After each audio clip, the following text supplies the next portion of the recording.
Um outro trecho, né, que chamou a atenção é quando o Jorge Jesus ele fala que o auge da carreira dele foi no Flamengo. Ele deixa claro, ele que foi tricampeão português pelo Benfica, chegou em 2 finais de Liga Europa pelo Benfica, mas ele deixa claro, a gente vai botar aí na tela, foi o auge da minha carreira em todos os aspectos. A minha passagem no Flamengo, para mim, é histórica. Não só pelos títulos que ganhamos, mas pela relação que tive com os jogadores. Eu nunca tive uma equipe em que nós estivéssemos tão ligados e que eu senti que eles gostavam tanto de mim. Nunca tinha ouvido os meus jogadores dizerem que me amavam. Foi uma sintonia muito forte. Vamp, é isso que eu ia perguntar. Isso também é mérito do treinador, né?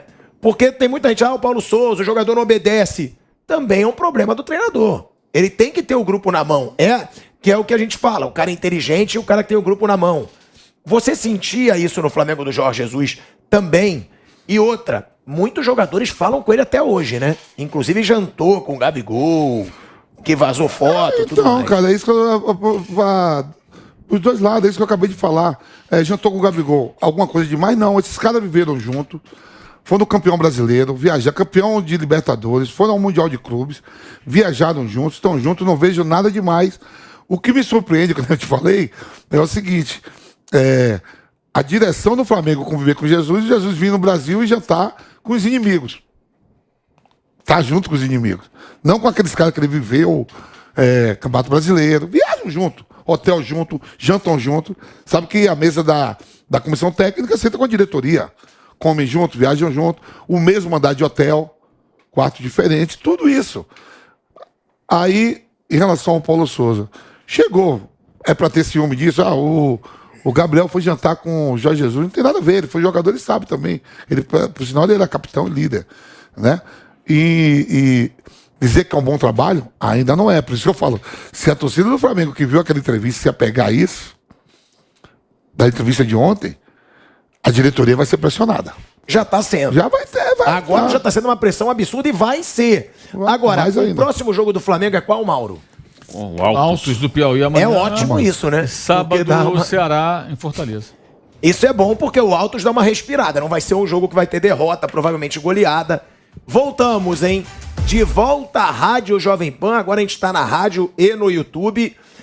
O Vamp falava sobre a pressão que não só o Paulo Souza, mas a diretoria vai sofrer agora.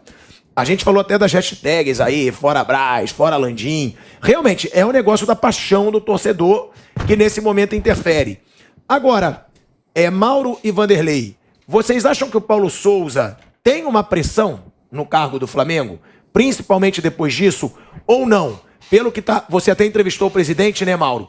Ou ele está sendo bancado, aí total, vai ficar até o fim do ano, independente dos resultados, para dar um tempo de trabalho? Não, se ele vai ficar ao fim do ano, eu não vou botar minha mão no fogo por isso. Nesse momento eles estão apoiando o técnico, mas a gente sabe que ele pode ser demitido a qualquer momento. Eu acho que ele está passando pelo mesmo processo pelo qual passou o Rogério Ceni. Se eu fosse o Paulo Souza, eu ligava para o Ceni e conversava um pouquinho, até para saber com quem ele está lidando lá dentro, quem pode estar atrapalhando, né?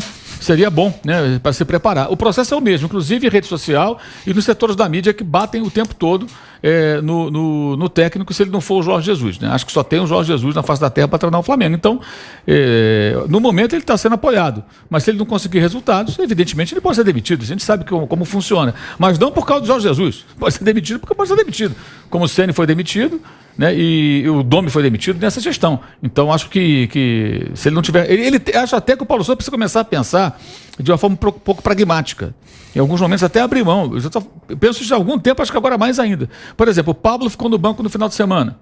O Pablo não tinha condições de jogo. Eu entendo isso, que você pode ter o Pablo, porque, por exemplo, imagine que final do jogo você está ganhando de 1-0, está sendo pressionado. E eu preciso botar mais um zagueiro ali que o time adversário, o Botafogo, está pressionando. O cara consegue fazer ali uns 5, 10 minutos ali ajudando, mas para ele jogar de saída, perseguir atacante adversário, dar pique, dividir, 90 minutos, não vai aguentar. Rodrigo Caio, a mesma coisa.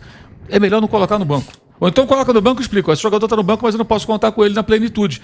Porque o camarada vê no banco e fala assim, por que ele não está jogando? Por que o Arão está jogando? Que burro! Não está jogando porque... Mas aconteceu com o Guardiola.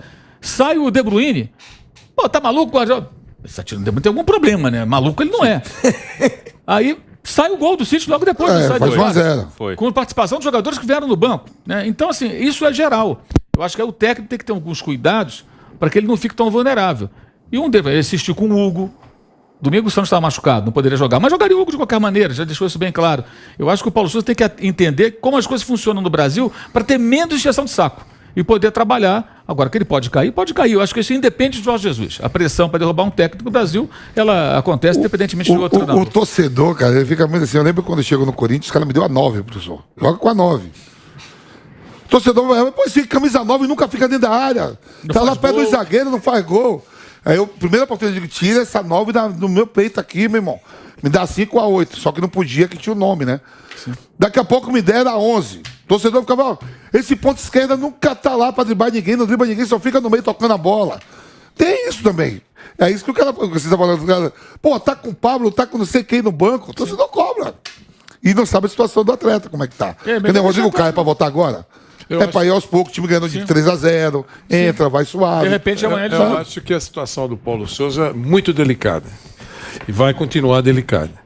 Porque não é só resultado que vai pesar nessa balança aí. Vai pesar desempenho, que aí complica a vida do treinador. E nós estamos falando de uma novela aí, que está cheia de ingredientes, né, nas últimas semanas. Então, não é só isso. Não está jogando bem, tá, mas teve tudo isso. Teve esse tsunami que eu já citei aqui, que ainda está vivíssimo, né? A água ainda está... Não tem 48 horas da entrevista, pessoal. Não tem nada de água. Não tem 24 horas. 24. Não tem 24 horas. Essa pergunta era, o Paulo Sousa pode sair. Eu gosto de trabalhar muito com lógica e com fatos. Eu falei aqui que o Jorge Jesus saiu em julho de 2020. Nós ainda não estamos em julho de 22, não completou 2 anos. E o Flamengo teve 4 técnicos. Se um time que teve 4 técnicos em menos de 2 anos, você me pergunta se ele pode ter um quinto, é óbvio. Sabe qual é a imagem? Isso é bem a lógica. Bruno, sabe qual é a imagem que eu tenho agora, Asmar, na cabeça? É o seguinte, ai do Flamengo ou do Paulo Sousa, se não golear o Altos. Não basta vencer. Que vai vencer também acho que... Eu acho que ele deu muita sorte de ser esse jogo agora. É isso, se fosse um uma clássico... baita sorte. Então, se no dia seguinte ganhou só disso, quer dizer, a vida dele não vai ser tranquila, por enquanto. O tempo serve para resolver muitos problemas, né?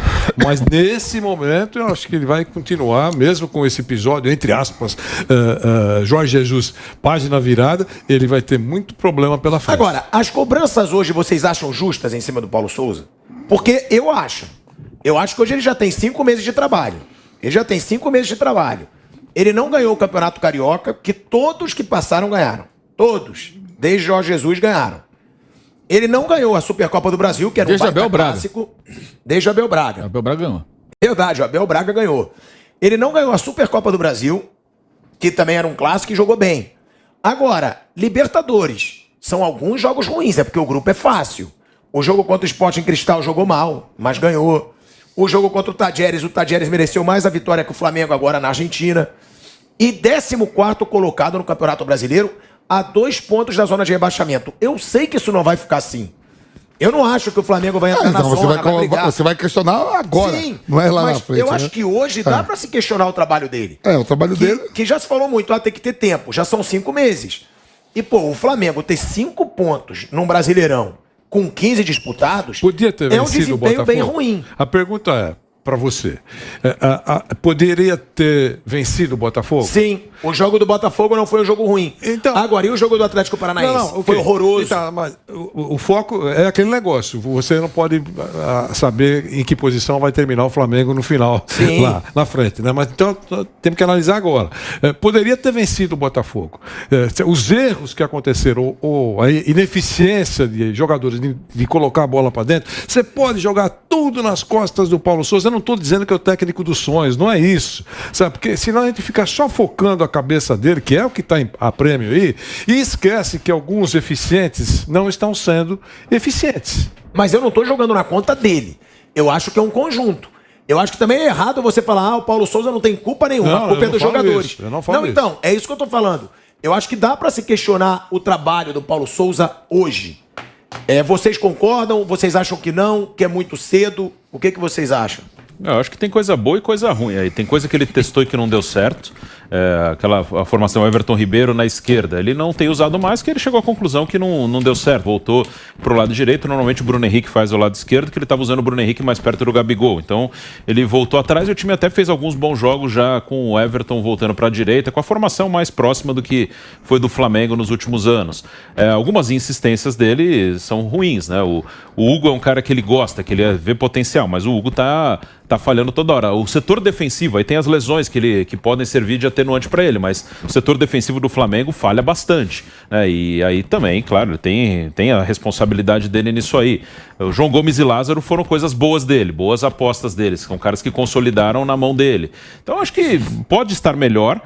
Mas uma coisa que eu acho, o Flamengo não será dominante, que muito não é para estar na posição que está no Brasileiro. Principalmente no Brasileiro a campanha é ruim e a maioria dos jogos não foram bons. Mas uma coisa que o torcedor do Flamengo tem muito, o Flamengo vai ser dominante e vai acabar com todo mundo. Isso não vai acontecer. E já não acontece há algum tempo. É um dos melhores times do Brasil, sim. Mas era para acontecer, Bruno. Não, dominante o elenco não. que tem era para acontecer. Não, ele é um elenco igual Flamengo, Atlético Mineiro e Palmeiras, para mim. Isso. Deveria acontecer deles serem dominantes no Brasileirão. Não, sim, pelo elenco que eles têm. Mas assim, não é uma coisa... Eu vejo que em muitos trabalhos anteriores o torcedor do Flamengo ele quer que ele seja dominante, inclusive em cima desses aí. Inclusive, assim, de ser o maior de todos disparado. Como foi por aquele período de 2019. Isso não é. Ele é do mesmo nível que esses. E até uma coisa que eu falei ontem do jogo Palmeiras e Fluminense. Você pega jogador por jogador, a diferença não é absurda. Tem que fazer... Essa diferença tem que estar na tabela do campeonato. Aí sim.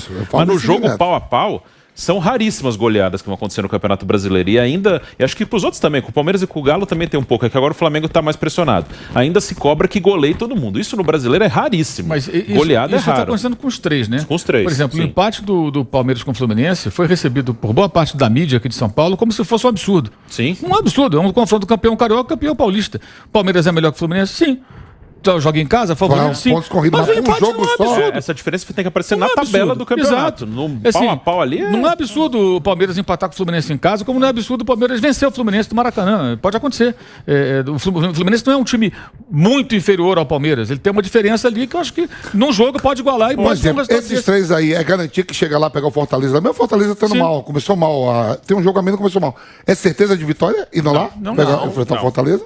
Agora, essa questão que o Bruno falou é muito importante. Tem uma parcela da torcida do Flamengo, eu sempre falo isso, ela é de uma arrogância impressionante. Ela acha que não tem adversário. Vai ganhar de todo mundo, vai passar o trator. E esse elenco, que de fato é bom, na prática ele não existe.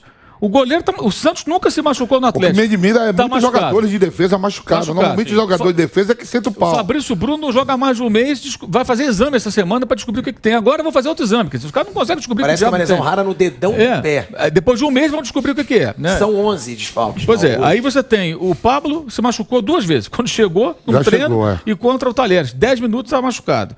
O Rodrigo Caio já falamos, é um problema antigo, né? O Mateuzinho está parado há um tempão também no estaleiro. Felipe Luiz saiu machucado no último jogo. Vitinho joga dentro do estadual.